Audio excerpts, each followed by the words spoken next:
안녕하세요. 내가 매일 해야 하는 말, 찬양의 가사처럼 하나님께 매일 감사와 사랑 고백 드리기 원하는 대학부 권은서 자매입니다. 제가 모태 신앙이었는데 22살 겨울 예수님을 인격적으로 만났어요. 처음에는 너무 뜨거워서 사실 신학대를 가야 하나, 선교사를 해야 하나 기도하고 고민하며 지내왔습니다. 그러다가 목회자가 되고 선교사가 되는 것만이 하나님이 기뻐하신 일을 하는 것이 아니구나. 그리고 제가 지금 공부하고 있는 전공 분야, 건축을 통해서도 선교할 수 있겠구나를 깨닫게 되었습니다.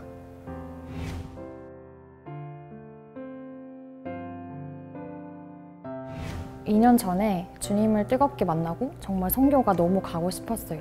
그런데 코로나 팬데믹 상황이라 계속 기회가 없었습니다. 그러다 올해 초에 대학부에서 선교 팀원을 모집하더라고요. 선착순 신청이어서 대기 번호로 받고 있다가 지원자가 빠지면서 드디어 생애 첫 선교를 갈 수 있게 됐습니다. 그런데 떠나기 전에 현실적인 문제들이 제게 너무 큰 부담으로 다가왔어요. 이번 학기 건축학과 졸업 전시를 해야 하는데 잘하고 싶은 마음과 미래에 대한 염려, 걱정과 불안감이 들어서 점점 더 조급함과 부담감이 심해졌어요. 어느 날은 갑자기 숨쉬기가 버거웠던 때도 있기도 했습니다. 분명 주님을 뜨겁게 만났는데 왜 이런 문제 하나 이겨내지 못하지? 하는 생각이 들었습니다. 주일마다 뜨겁게 하나님 앞에 예배드리고 사랑을 고백하고 다시 월요일이 되면 현실로 돌아오면 똑같은 모습인 거예요. 제 마음도 현실도 무엇 하나 변한 게 없었습니다. 결국 내가 썬데이 크리스찬인 걸까? 라는 생각이 들면서 믿음과 현실에 대한 괴리감으로 슬픈 마음이 들었어요. 주일 예배에서 받은 말씀과 은혜가 삶에서 연결이 되지 않는다는 생각에 아침에 일어났는데도 슬픈 날이 있었어요. 그날 선교 모임이 있다고 했는데 여기 가면 뭔가 나아질까? 라는 막연한 마음으로 참여했어요.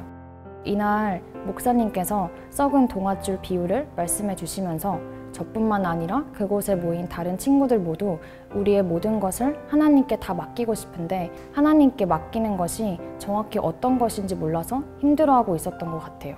그날 말씀을 들으면서 내가 실패하더라도 하나님이 나를 붙잡아 주실 거다 라는 생각이 들면서 그냥 갑자기 마음속 부담감이 다 사라지는 거예요. 내가 포기하면 하나님은 아무것도 할 수 없다. 죽을 것 같아도 그 자리에 있어야 하나님의 기적을 볼 수 있다고 하신 말씀처럼 결코 포기하지 말아야겠다는 생각이 들었어요.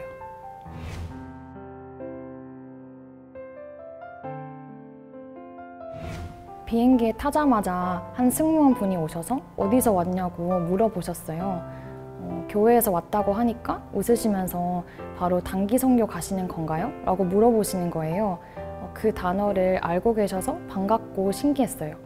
한참 비행 중에 다들 자고 있는데 아까 그 승무원께서 조용히 어디 교회에서 왔냐고 물으셨어요.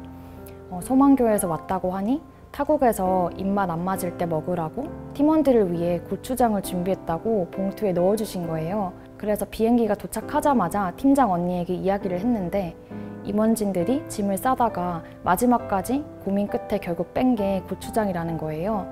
그 순간 모든 것을 예비하시고 준비해 두시는 하나님의 계획하심에 깜짝 놀랐어요. 실제로 필리핀에서 고추장은 저희들의 식사에 큰 도움이 되었고요. 여호와 이레, 준비하신 하나님을 경험할 수 있었습니다.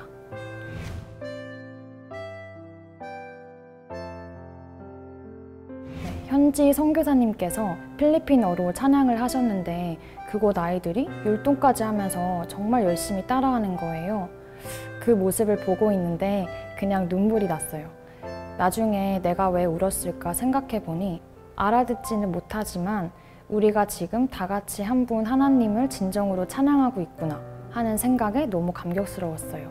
한국에만, 서울에만 계신 하나님이 아니라 정말 전 세계, 열방 가운데 역사하시는 하나님의 위대하심과 살아계심을 순간 느꼈던 것 같아요. 저희가 섬으로 들어갈 때 뗏목 같은 작은 배에 옮겨 타서 가야 하는데 생각보다 조금 무서운 거예요. 그때 한 친구가 찬양하자고 해서 그 강을 찬양하면서 건넜어요. 알고 보니까 속이 안 좋은 친구가 있었대요. 그 친구를 배려해서 한 친구가 다 같이 찬양하자고 용기 내서 했던 말이더라고요.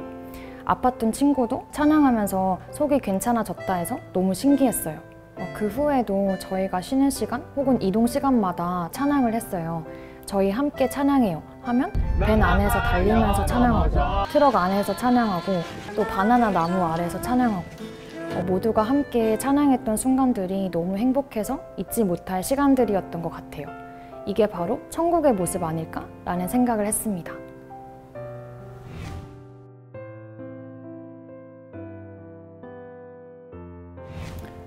팀원들 모두 선교 떠날 때 휴대폰을 건넨다고 다들 너무 행복해했거든요.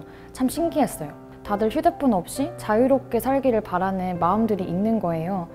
필리핀에서 떠나기 전에 팀원들도 한국 가기 싫다는 이야기를 했어요.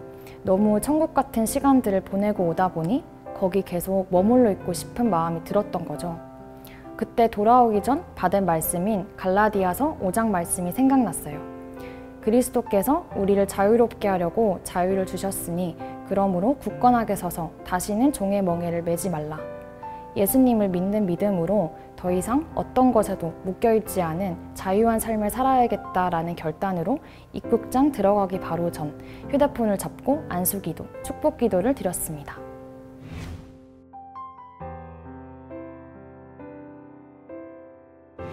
찬양이 노래로 하는 기도라는 이야기가 있잖아요.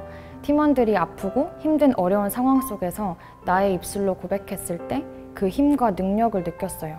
무엇보다 찬양을 하면 하나님께서 함께 하심이 느껴져서 너무 행복한 것 같습니다. 그렇게 비전 트립에서 뜨겁게 누린 찬양의 은혜, 찬양의 능력, 그 힘을 현재 제 삶 속에서도 누리고 있습니다. 내가 매일 해야 하는 말이란 찬양인데요. 주님 감사합니다 라고 했을 때 모든 불평이 다 사라지고 주님 사랑합니다 고백할 때 모든 공허함이 사라진다 라는 내용인데 정말로 그렇더라고요. 감사하기 힘든 상황 속에서 감사합니다 라고 했을 때 그냥 그 순간에 불평이 사라지는 경험을 한 적이 있고요. 내가 연약하고 부족해 매일 넘어질 때도 더 귀히 여기사 나를 더욱 사랑하시네 라는 찬양 구절이 있어요. 내가 이것밖에 안 되는 사람인가? 라는 생각을 할 때 이 찬양을 들으면 하나님은 그런 나를 정말로 귀하게 여기시는구나 라는 위로를 느껴서 다시 힘이 생기더라고요. 요즘 특히 이 찬양대로 살아야지 라는 마음을 좀 갖고 있는 것 같아요.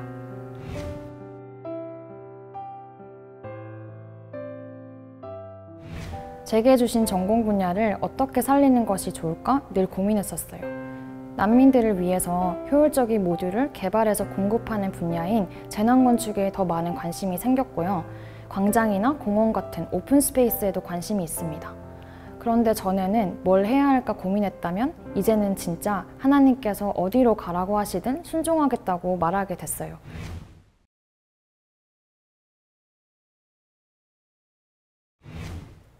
내가 매일 해야 하는 말 주님 감사합니다.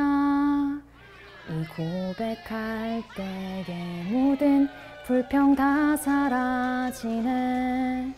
내가 매일 해야 하는 말 주님 사랑합니다. 이 고백할 때의 모든 공허함 사라지네. 날 사랑하심